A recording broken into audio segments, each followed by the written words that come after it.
A Car-Ben Read Aloud. Visit our growing Jewish library for children at www.carben.com. Jodie's Shabbat Surprise by Anna Levine.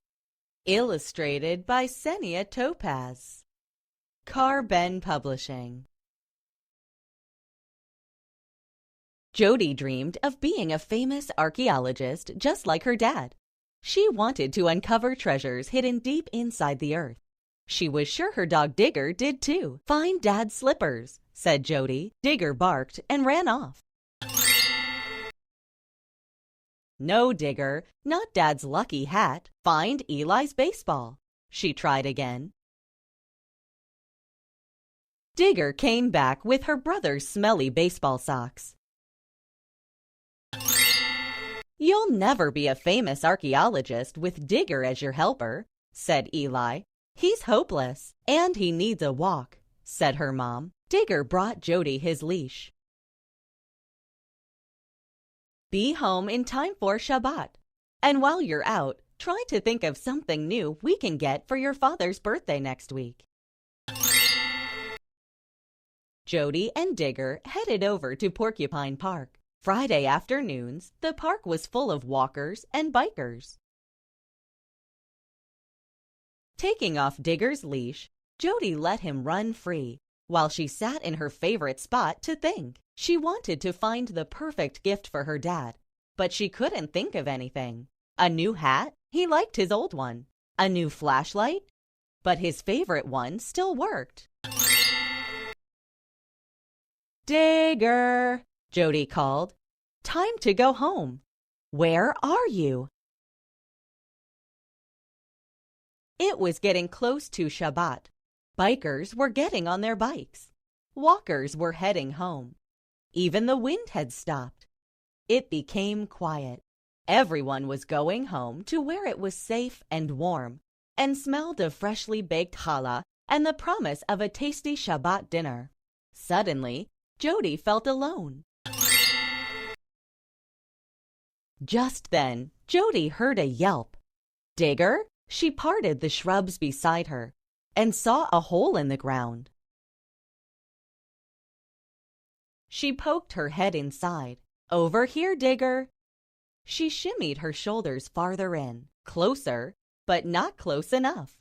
She wiggled in her waist, her thighs, her knees, until more of her was in than out.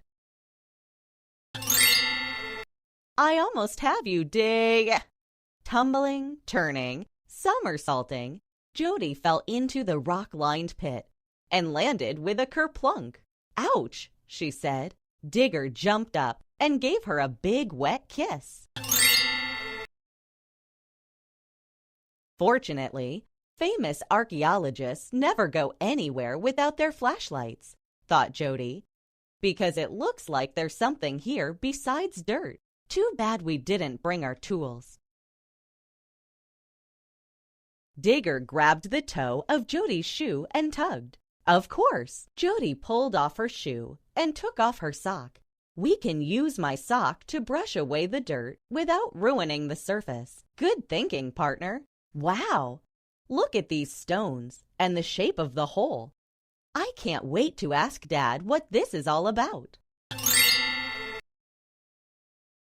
The next day, after Shabbat lunch, Digger, Jodie, and Dad went for a walk in the park. Jodie showed him the hole. "What a find, Jodie," said her father.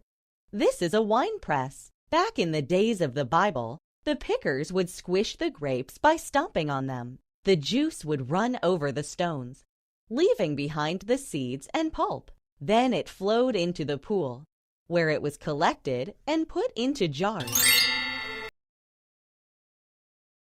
"The grape pickers stomped on the grapes with their bare feet?" asked Jodie. "I'm sure they first washed their feet," said Dad with a chuckle. "Imagine what fun this must have been." "Digger," Jodie whispered when her father was far enough away. "I think I have an idea for Dad's birthday." The next day, she called her father's friend David, who was also an archaeologist. He told her what needed to be done to clean out the wine press. Jodie and her friends carried out buckets of dirt. They swept the ground. Then she told her mother her plan. The morning of Dad's birthday, David invited him to the park. I hear you and Jodie found something interesting. I'd like to see it. As the two archaeologists walked through the woods, past Jodie's favorite sitting spot, they heard the sounds of yelps and howls and laughter. "Surprise!" yelled Jodie, and the crowd of people behind her. Jodie's mother had brought enough grapes to fill the wine press to the top. Jodie and her friends had taken off their shoes, washed their feet, and rolled up their pants. Everyone was stomping and squishing and squashing the grapes so that the juice flowed over the stones into the pool. Soon there was enough juice to fill a bottle. "Happy birthday," said Jodie, who was covered in purple stains, with purple pulp in her hair and purple juice between her toes. "We didn't buy you something new for your birthday, because the best present you can give an archaeologist is something very, very old." Mom and Jodie poured glasses of juice for everyone. "Sweet and delicious," said Dad. "Our ancestors had the right idea." Then they all sang happy birthday, and Jodie gave her father a big purple birthday kiss.